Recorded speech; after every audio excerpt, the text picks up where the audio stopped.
आप सभी को बी वेल्दी की तरफ से विजयदशमी की शुभकामनाएं। आजकल निवेशकों में एक डर सा है, हर जगह सुन रहे हैं कि हमारे शेयर बाजार का वैल्यूएशन बहुत बढ़ गया है। कभी कभार बाजार में गिरावट आती है, लेकिन अगले एक दो दिन में फिर ऊपर चला जाता है। उधर दुनिया भर में जगह जगह वॉर चल रही है, यानी जियो पॉलिटिक्स भी एक अनसर्टेन माहौल बना रही है।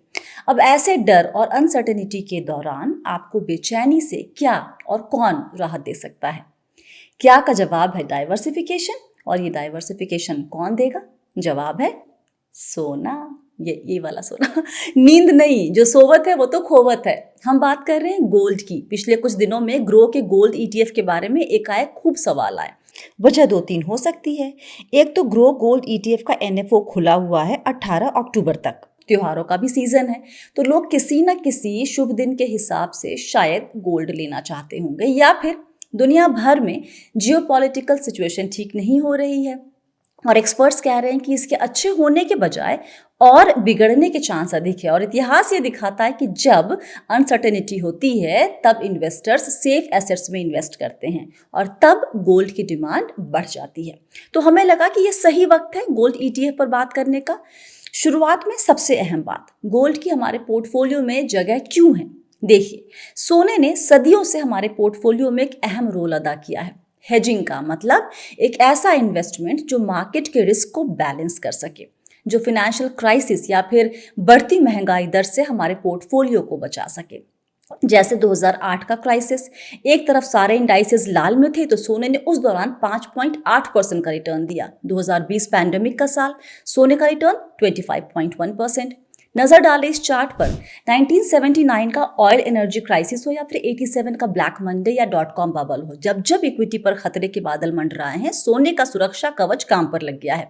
गोल्ड की एक अच्छी बात यह है कि ये एक कमोडिटी है, मतलब ये कि इसकी कीमत किसी कंपनी के शेयर की तरह नहीं चलती।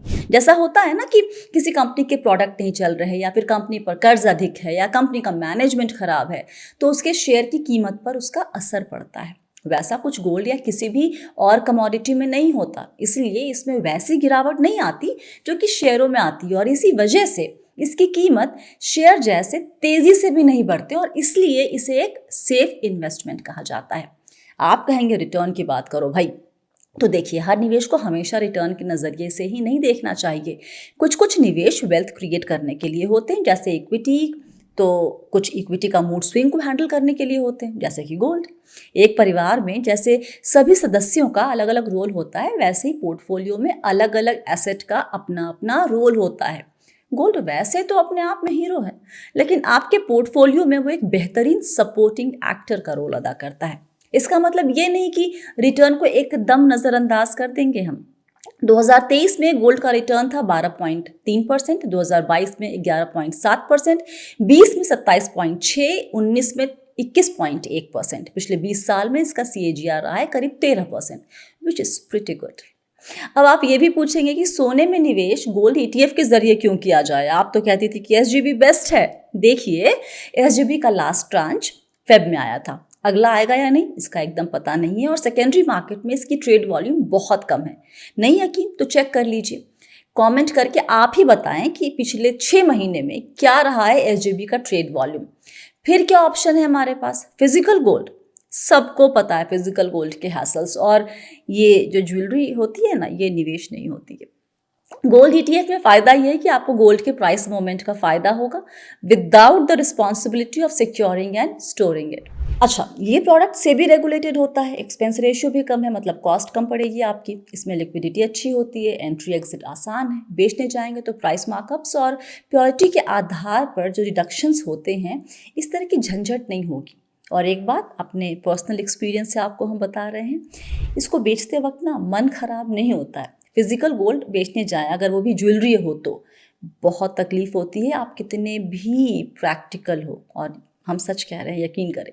और तो और निवेश के लिए बड़ी रकम नहीं चाहिए। जैसे ग्रो गोल्ड ETF के NFO में 500 रुपये से निवेश कर सकते हैं। फिजिकल गोल्ड खरीदने जाइए 500 का, कोई देखने भी नहीं देगा। और तो और बाद में एक यूनिट भी खरीद सकते हैं इस ETF का, जो कि 0.01 ग्राम ऑफ गोल्ड के बराबर होगा। गोल्ड ETF को लोन के लिए कोलैटरल के तौर पर भी इस्तेमाल आसानी से कर सकते हैं। और जहाँ तक कि टैक्सेशन की बात है, 12 महीने के होल्डिंग पीरियड के बाद long term capital gains 12.5% without indexation, वहीं short term capital gains will be taxed according to the applicable income tax slab.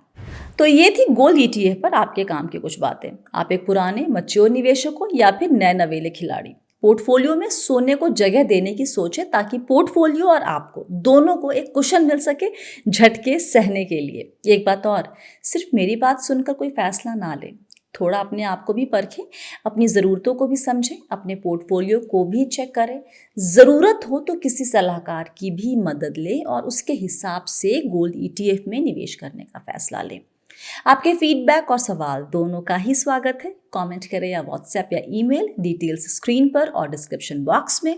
Video like और शेयर करना ना भूलें और बी वेल्दी सब्सक्राइब करके वो जो घंटी है ना वो बजा दीजिए, ताकि हमारी मेहनत और आपके कीमती वक्त की मुलाकात हमारे हर नए अपलोड पर हो सके। याद रखें, आप हैं मेरे यानी स्वाति के साथ और हम सब हैं बहुत ही सावधानी और समझदारी के साथ अमीर बनने के सफ़र पर।